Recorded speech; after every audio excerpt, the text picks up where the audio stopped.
A big night in politics on the Republican side. Donald Trump racks up 2 more primary victories in West Virginia and Nebraska, picking up 70 more delegates. Trump, the only candidate left in the GOP race, has now won 30 states. But the big story tonight on the Democratic side, Bernie Sanders upsets Hillary Clinton in West Virginia. The crushing blow comes 1 week after Sanders beat Clinton in Indiana, and at his victory rally earlier, Sanders assured supporters he's in the race for the long haul.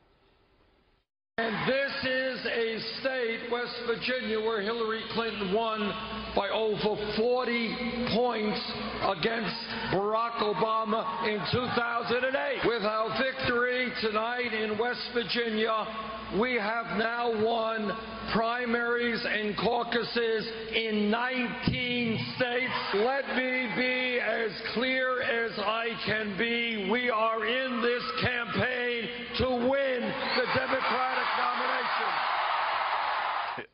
Sounds like somebody who's got that nomination clinched or something, Dana, right? The enthusiasm, his confidence, and the crowd seems to love him. He loves winning, and he loves the crowd, and the crowd seems to really love him. Not that Hillary Clinton's crowds don't love her when she wins and she goes out. We saw that, especially like Philadelphia when she won in Pennsylvania. The superdelegate process that the Democrats had, in some ways, I think Republicans look at that and go, wow, that's actually a good idea.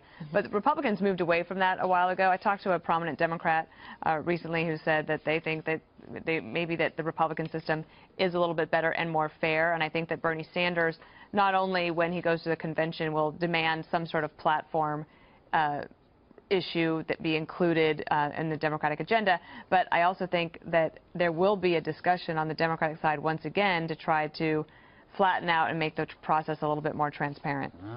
It should be interesting. All right, bowling. Thanks. We've got some numbers. You weren't even listening. We'll see. I am listening, No, actually. you I'm in weren't. charge of this block. You've been removed. Canceled. Gutfeld's canceled. So, Eric, we've got some new numbers that have been coming out. 6 exit polls, yes, that we can go over now. And some of them I think are very important in terms of the coal industry, households in West Virginia, Democrats, and we were talking about this earlier. You think that this is something that can trend very well for Trump? I think Donald Trump can turn what is going on in West Virginia right now into a national issue. I think he can take the comment Hillary Clinton said about coal miners, especially not just the coal industry, but the miners specifically, that she's willing to put them out of business over her ideology on coal and turn it into a national. What's next? Is the oil industry next? Are retailers who aren't paying $15 an hour, are they next? 2 things, though, of these exit polls right here, the one that really kind of jumps out, we talked about it a little bit earlier, was that angry or dissatisfied with the federal government, 92% in Nebraska, 92% in West Virginia, Republicans. You know, that seems to be resonating. And the other one, it varies depending on what time of night you take the poll, but the exit polls show anywhere between 35 and 50%, depending on what time of the evening it was taken, of Sanders voters would vote for Donald Trump over Hillary Clinton if those were their 2 choices. I mean, that's massive opportunity for Donald Trump to capture Democrat voters. You go for it. That's the thing that we've been talking about for a long time. Why can Donald Trump win even if he doesn't do better with African Americans or Latinos or women? Because he can get Democrat voters. Juan, you don't believe that it's possible? No, I mean, West Virginia is an outlier here. Remember, West Virginia is a state with very few minority voters, almost none. And, in fact, Bernie Sanders is going to go on a run, I think, in Kentucky, possibly Oregon coming up. So it'll look, I mean, this conversation is going to continue. He will say, oh, I'm winning and I have this chance. There's, first of all, no chance that he catches up to Hillary Clinton in terms of delegates. Secondly, if he's not the nominee, what percentage of his voters would vote for Trump over Clinton? And the number is, what would you say? What would I say? I don't know 20? what percentage. 20? You out of your mind. There's no way to 20%. 40 in West Virginia. No, look, I keep saying to you, it's an outlier, and I think it has a lot to do with who you're talking about. If you're talking about working class white voters and coal miners, well, maybe you have a shot. Beyond that, no shot. Well, okay, so, but... Zero. Zero. Up an airball. Well, no, no Sanders voters would vote for Trump. In order to believe that Sanders supporters will move to Trump, you have to ignore three things that they diverge on. The wall. Sanders supporters are not for the wall. They are not for banning Muslims, and they are pro-global warming. Sanders is for a carbon tax. Trump says that global warming is a hoax. So those are three huge issues in which there is no overlap. Now, I also did some of my own exit polling, and there's some interesting facts about the Five doing a midnight show. According to 4 people I talked to, they were adamantly against it. They said absolutely no. Don't do it. They also said that the Five needs an on-set masseuse and a pet Komodo dragon. And How about pets? No, Komodo dragon. Don't ask for more than you deserve, please. You know what he's doing, right? He's doing his no level margin best. there? There's a margarine of error. Margarine. I can't believe it's not butter. All right. Whether or not those Democratic voters in West Virginia think Clinton can beat Trump come November, about 60% of the voters think that she can. Now, that's compared to about 90% of Republican West Virginia voters who think Trump can beat Hillary.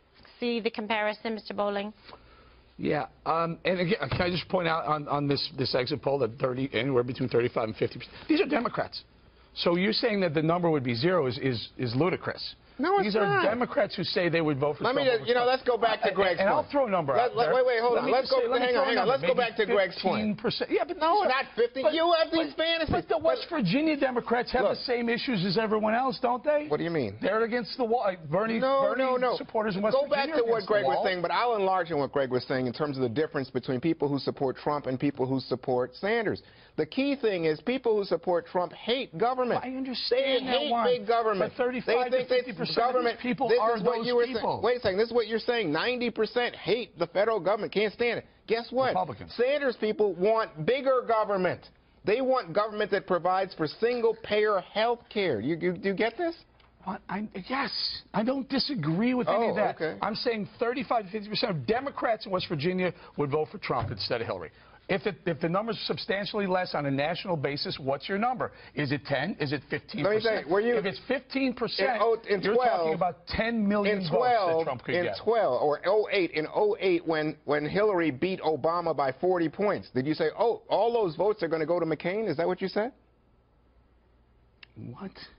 What? How is that the same apples to Well, apples? it's 40%. So 40% difference, much bigger than the other tonight. point is, where was the dust-up in no the violence between Trump? It was Sanders supporters. There's a lot of animosity there. Okay, but Dana, what he's saying is there a possibility that some of the people that look at Bernie Sanders and say, listen, we're not for Hillary Clinton. We like Bernie Sanders, and in fact, we want to vote against Hillary Clinton, that they could perhaps, some of them, some percentage could cross over to vote for somebody, an outsider like Trump. I mean, probably more than a handful. They're going to have to be. It's going to have to be persuasive, and there's going to have to be some campaigning to be done. But coal country was going to be against Hillary Clinton probably anyway. They'll probably be against Bernie Sanders anyway. And there's actually, unfortunately, because the industry has been so maligned and decimated by regulation and policies that are go towards a no fossil fuel sort of future unicorn situation that they want. I think that would be difficult for them to do to flip that around. But is it possible that some might? Yeah, I mean, a handful. Yeah, I don't know if it will make a huge amount of difference, but there's a lot of work to be done. And I mean, and especially if you're going to be the Republican National Committee, it's going to have to decide. Okay, well, we have to figure out how do we bring the Republicans all together to make sure that they turn out in large numbers. In addition, we try to find these Bernie Sanders voters. But I will say this about Hillary Clinton. Her numbers are so bad, and I don't know, I was asking Brett Baer earlier, like, what's the plan for them to turn that around? That's actually, rather than thinking about the Bernie Sanders votes, like, she's going to get the nomination, so then how is she going to flip that around? That I don't know. How tired of Bernie is Hillary? I mean, imagine, like, a dude in a car tailgating you from D.C. to Los Angeles, just honking his horn. This is somebody that should have been peeled off, like in slam on the brake. Yeah, I mean, every time she tries to take a right turn, he's right behind her, driving around. She can't shake the guy. It's a shame. You know why? Why? Her car's not fast enough. There you, yes. Right? If Yeah. her car were fast enough, she could shake him, but it's not. And that's an opportunity. So for here's her. a Is saving it solar grace. power sponsored by Solyndra? How dare you? What did you say? Media matters. Media matters. Get Dana. You got after me earlier. I guess I can't do another midnight show. Oh, my goodness.